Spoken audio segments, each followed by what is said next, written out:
Sa ibang balita mga kabrigada, mahigit 400 million pesos na perang nasabat sa 6 na dayuhan at 2 Pinoy sa Cebu. Premature pang masabi kung bahagi ng ransom money sa Anson K. case ayon sa PNP.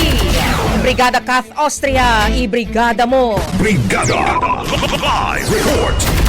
Papatuloy ang financial investigation kaugnay ng nasabat na 441.9 milyong salapi sa Mactan, Cebu International Airport nitong May 9. Ayon kay PNP spokesperson Brigadier General Jean Fajardo, premature o masyado pang maaga para masabi kung bahagi ng ransom money na ibinayad sa kaso ng negosyanteng si Anson K. ang naturang pera.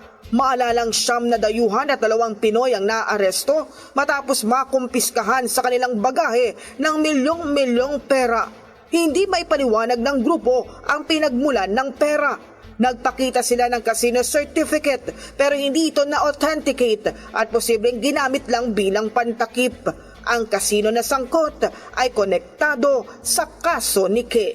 In the heart of changing lives, ako si Brigada Kath Austria ng 105.1 Brigada News of Manila, the Music and News Authority. Bagong-bago Brigada Balita Nationwide. Ang bahaging ito ay hatid sa atin ng Standout ES4 Capsule. Simulang tuparin ang pangarap ng iyong anak. And stunting now,